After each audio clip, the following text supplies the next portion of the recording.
ప్రభునందు ప్రియులైన మీకందరికీ యేసుక్రీస్తు ప్రభువారి నామములో శుభవందనాలు తెలియజేస్తూ ఉన్నాం.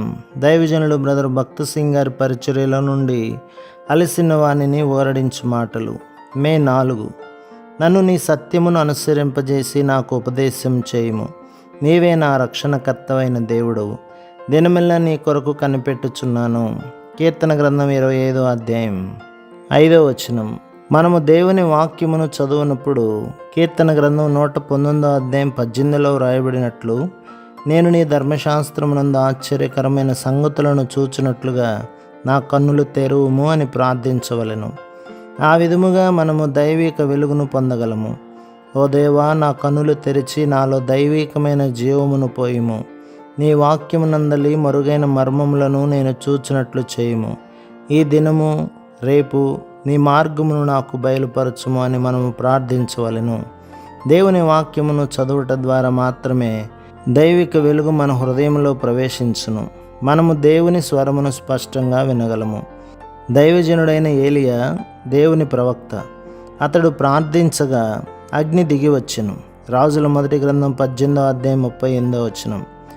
అతడు 3.5 సంవత్సరములు ప్రార్థించగా వర్షము కురవకుండెను. మరలా అతడు ప్రార్థించగా వర్షము కురిసెను. అదే ప్రవక్త బదరీ వృక్షం క్రింద కూర్చుండి ఎలాగున ప్రార్థించెను. యెహోవా, నా పితరుల కంటే నేను ఎక్కువ వాడను కాను. ఇంత మట్టుకు చాలును, నా ప్రాణం తీసుకునుము. రాజుల మొదటి గ్రంథం 19వ అధ్యాయం 4వ వచనం. అతడు నిరుత్సాహపడెను. దానికి కారణమేమి? అతడు దేవుని మనస్సును గ్రహించకుండుట చేతనే. దేవుడు అతనిని ఎత్తైన పర్వతం మీదకి తీసుకొని పోయెను.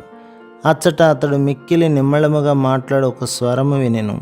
అప్పుడు అతడు దేవుడు ఏమి చేయనై ఉన్నాడో, ఎట్లు యెజెబెలునకు ఇతరులకు తీర్పు తీర్చనై ఉన్నాడో అర్థం చేసుకొనెను.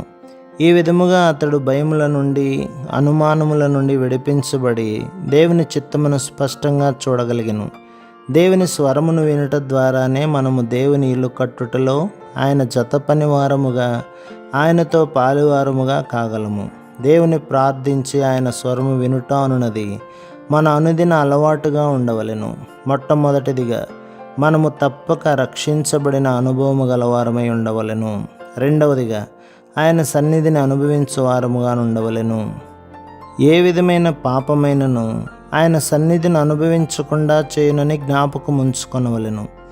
ఏలియా నిరుత్సాహపడినట్లే మనం కూడా కాగలము. మన హృదయములను పరిశుద్ధముగా ఉంచుకొనవలెను. మరియు దురాశ, శత్రుత్వము, అపవిత్రత అనునవి లేకుండా ఉండవలెను. అనుదిన తర్ఫీదు వలన దేవుని స్వరమును మనం వినగలము. సమస్య ఎట్టిదైనను ఆయన చెంతకు పోగలము. దేవుని స్వరమును వినుటకు ఆయన సన్నిధిలో ఓపికతో కనిపెట్టుకుని ఉండవలెను.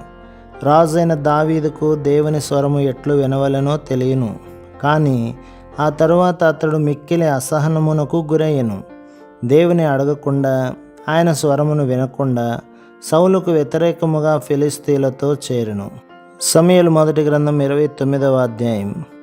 దావీదును అతని జనులను సిక్లకునకు వచ్చిన తరువాత తమ ఇండ్లు కాల్చబడి ఉండుటయు, తమ భార్యలు చెరలోనికి కొనిపోబడి ఉండుటయు కనుగొనిరి.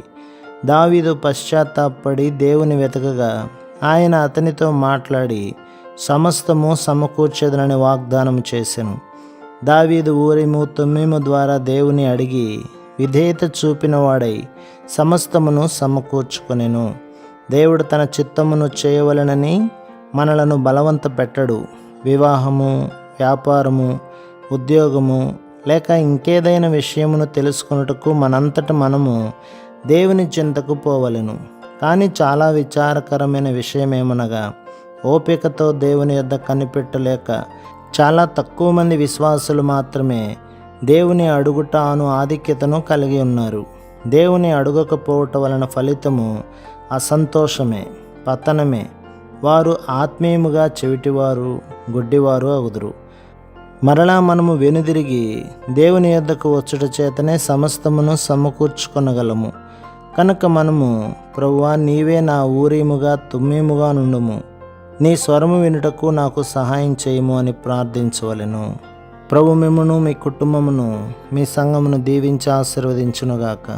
ఆమేన్.